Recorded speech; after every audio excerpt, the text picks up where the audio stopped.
اعوذ باللہ من الشیطان الرجیم بسم اللہ الرحمن الرحیم وما یغنی عنہ مالہ نفی و استفہام بمعنیٰ الاخر۔ سورہ لیل کی تفسیر چل رہی تھی اور اس میں بیان کیا گیا کہ بعض افراد ایسے ہوتے ہیں کہ جو اچھا کام کرنے کی کوشش کرتے ہیں تو ان کے لیے اس عمل حسن کو انجام دینے کی راہ میں ہم آسانی فراہم کرتے ہیں۔ بعض وہ ہوتے ہیں کہ جو برا کام کرنا چاہتے ہیں تو ان کے لیے مشکلات ایجاد ہوتی ہے اس طریقے سے کہ ان کے لیے پھر راہ خیر پہ چل پانا آسان نہیں ہو پاتا ہے ان کی اپنی کوششوں کے نتیجے میں، اور وہ جہنم سے روبرو ہو جاتے ہیں۔ اعلان ہوتا ہے وما یغنی عنہ مالہ اذا تردی، جب کوئی مال دینا چاہے یا دے اس وقت کہ جب ہلاکت سے روبرو ہو جائے تو پھر اس کا یہ مال دینا فائدہ مند نہیں ہے، اس کے مال دینے کا کوئی فائدہ نہیں رہ جاتا ہے اور اس کا مال کچھ کام نہ آئے گا جب وہ ہلاک ہو جائے گا۔ وما یغنی عنہ، کوئی فائدہ نہیں دے گا مال اس کا۔ یہ نفی بھی ہو سکتا ہے ماں اور استفہام بھی ہو سکتا ہے۔ استفہام بمعنی ہے نفی، ٹھیک ہے، کیا کام آئے گا یعنی کام نہیں آئے گا۔ اذا تردی فی النار، جب اس کو ہلاکت کے حوالے کر دیا جائے، آگ کے حوالے کر دیا نہیں، جب وہ ہلاک ہو جائے۔ او مات من الرد الہلاک، یہ رد سے بنا ہے تردی، اس کے معنی ہوتے ہیں ہلاکت کے، یعنی جب وہ مر جائے تو اس کا مال اس کے کام نہیں آئے گا۔ دنیا میں بہت مال جمع کیا لیکن جہاں خرچ کرنا چاہیے وہاں خرچ نہیں کیا تو یہ مال اس کے لیے کوئی فائدے کا سودا ثابت نہیں ہوگا۔ اس کے بعد پھر گفتگو آگے بڑھاتے ہوئے خالق کائنات ارشاد فرماتا ہے کہ ہدایت کی ذمہ داری ہماری ہے اور دنیا اور آخرت یہ سب ہمارے اختیار میں ہے۔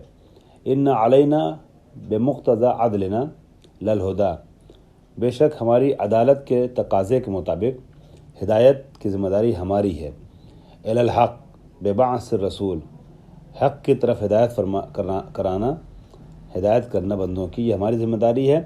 کس کے ذریعے سے؟ رسول کو مبعوث کر کے، انبیاء کو بھیج کر کے۔ پہلا انسان جو خالق کائنات نے روئے زمین پہ بھیجا، اسے نبی بنا کے بھیجا، اسے ہادی بنا کے بھیجا، تاکہ نسل بشریت میں کوئی ایک انسان بھی کہنے نہ پائے کہ ہم بغیر ہادی کے رہ گئے۔ تو پروردگار عالم تو ہادی کا انتظام کرتا ہے، اب ہادی سے استفادہ کرنا یا نہ کرنا یہ انسان کے اپنے اختیار میں ہوتا ہے۔ وَنَصْبِ الدَّلَائِل، اور دلائل اور رہنمائی اور نشانیاں پروردگار عالم علامتیں بھیجتا رہتا ہے اپنے مختلف طریقے کی، نبی کے ذریعے، امام کے ذریعے سے معجزات وغیرہ ظاہر ہوتے ہیں۔ پھر بھی دو طریقے کے لوگ ہوتے ہیں، کچھ ہدایت لیتے ہیں اور کچھ ہدایت نہیں لیتے، جبر نہیں ہے، مجبور نہیں کیا گیا ہے۔ انا ہدیناہ السبیل اما شاکرا و اما کفورا، فمن شاء فلیؤمن، پس جو چاہے وہ ایمان لے آئے، ومن شاء فلیکفر، اور جو چاہے کفر اختیار کرے۔ تو چونکہ شاء ہے یعنی اپنی مرضی سے انسان ایمان یا کفر کے راستے پہ چلتا ہے، اسی لیے سزا اور جزا کا مستحق قرار پاتا ہے۔ اگر مجبور ہوتا ایمان یا عدم ایمان کے راستے پر چلنے کے لیے تو پھر سزا اور جزا کا مستحق نہیں ہوتا۔ وَإِنَّ لَنَا خاصۃ، یعنی صرف اور صرف ہماری ہے دنیا بھی اور آخرت بھی۔ لَلْآخِرَةُ وَالْأُولَىٰ وَلَا تَنفَعُنَا الطَّاعَاتُ وَلَا تَضُرُّنَا الْمَعَاصِی، دنیا بھی ہماری، آخرت بھی ہماری، نہ تمہاری اطاعت ہمیں فائدہ پہنچائے گی، نہ تمہارا معصیت کرنا ہمارے لیے نقصان دہ ہوگا۔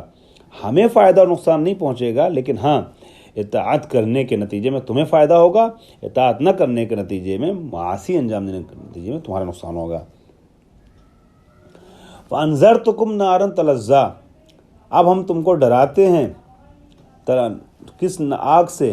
تلظیٰ یعنی تتلظیٰ، باب تفعول سے، تتلظیٰ اے تتلہب، وہ کہ جو بھڑکتی ہوئی آگ ہے، شعلے والی آگ، اس سے تمہیں ڈراتے ہیں۔ لا یصلاھا یعنی لا یدخلھا مؤبدا یعنی خالدون، ہم فیہا خالدون، نہیں ہوگا کوئی ہمیشہ ہمیشہ جہنم میں داخل ہونے والا، الا الاشقیٰ، سوائے شقی کے، بدبخت کے۔ وہ کون ہے؟ الشقی الکافر، بدبخت کافر۔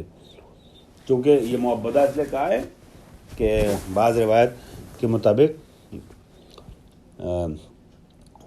کافرین اور مشرکین جب جہنم میں جائیں گے تو ہم فیہا خالدون کا مصداق ہیں، اور اسلام یا ایمان رکھنے والے اپنے گناہوں کے نتیجے میں اگر جائیں گے تو ہم فیہا خالدون کا مصداق نہیں ہوں گے، بلکہ اپنی سزا کاٹ کر کے واپس جنت میں آ جائیں گے۔ الذی کذب بالحق وتولی عن الایمان، کون اشقا ہے، شقی ہے کہ جو جہنم میں جائے گا اور ہمیشہ رہے گا۔ کذب بالحق، جس نے حق کی تکذیب کی، وتولی عن الایمان، اور ایمان سے اپنا رخ پھیر لیا، روگردانی کر لی، ایسا انسان جو ہے وہ جہنم میں جائے گا اور ہمیشہ رہے گا۔ یجنبها یعنی یبعد عنہا الاشقا، اور اس سے نجات پا جائیں گے، الاتقا، کس سے نجات پا جائیں گے؟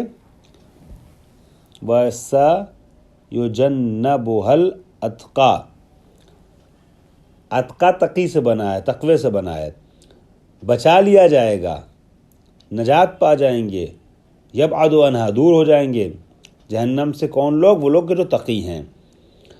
الذی یؤتی مالہ ینفقہ فی وجوہ البر، یہ لوگ وہ ہیں کہ جو اپنے مال کو وہاں خرچ کرتے ہیں کہ جو نیک راستے ہیں، نیک صورتوں پہ، نیک راستوں پر، نیک وجہیں جو ہیں، نیک موارد، اچھے موارد وہاں خرچ کرتے ہیں، جہاں انفاق کا حکم ہوا وہاں اپنے مال کو خرچ کرتے ہیں، اور پھر اس طریقے سے پاکیزگی حاصل کرتے ہیں، اپنے نفس کو بھی پاکیزہ بناتے ہیں، اپنے مال کو بھی پاکیزہ بناتے ہیں۔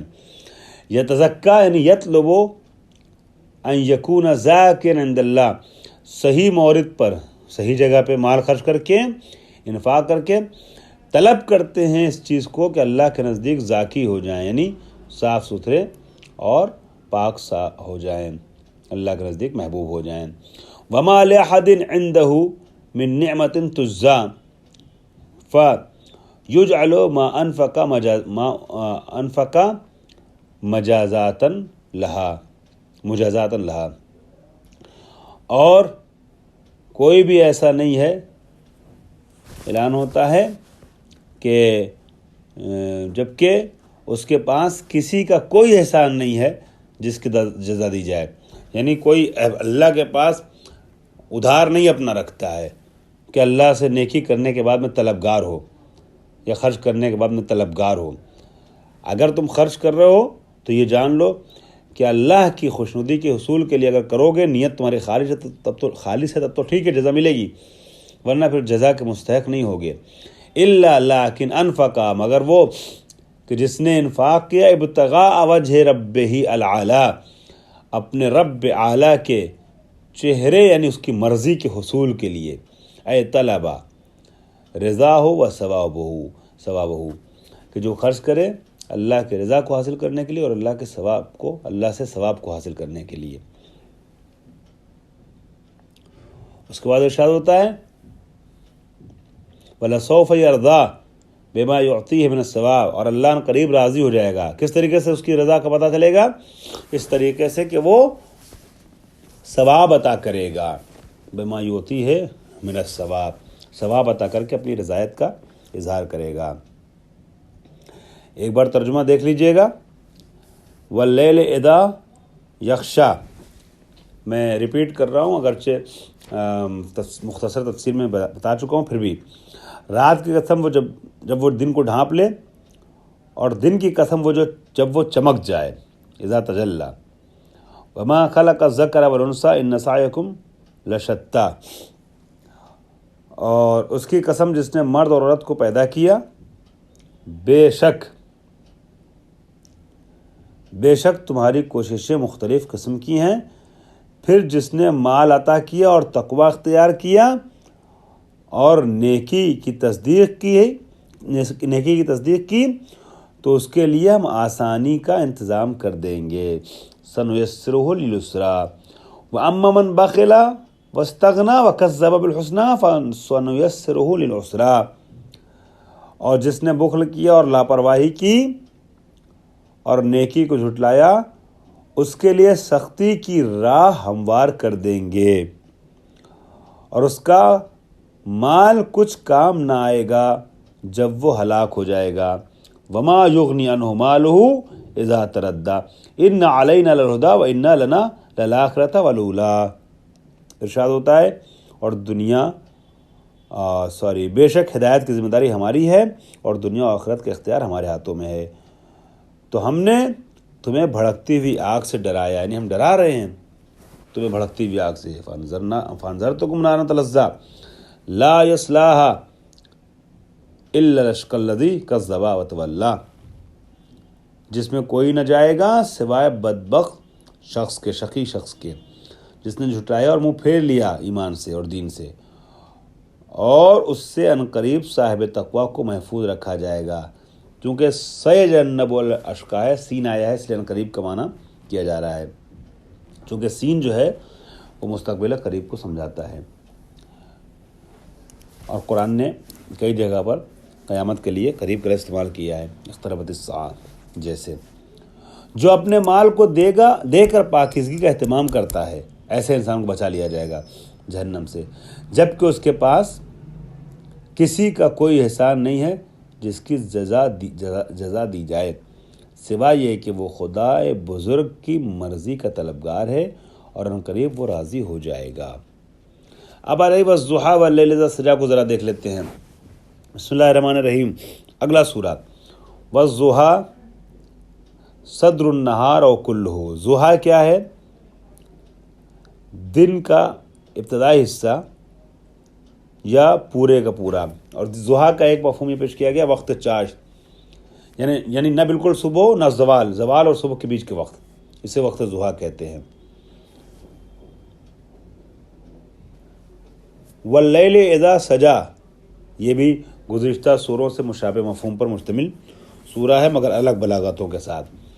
واللیل اذا سجا، تو وقت چاش کی قسم اور وقت شب کی قسم کہ اذا سجا یعنی اذا استقر ظلامہ او اہلہ، کہ جب وہ کیا کر لے، اس کا اندھیرا جو ہے وہ پورا طریقے سے چھا جائے، مستقر ہو جائے،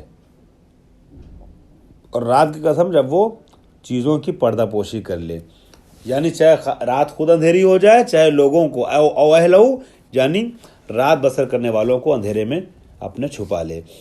وما ودعک ربک وما قلی،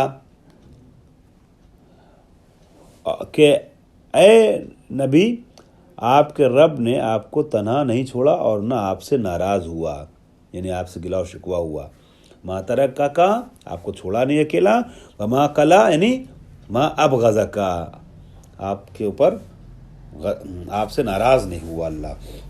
بغض کا معنی یہاں پہ ناراضگی کریں گے، ابغضک کا ناراض نہیں ہوا، اللہ کو آپ سے کوئی گلا و شکوہ نہیں ہے۔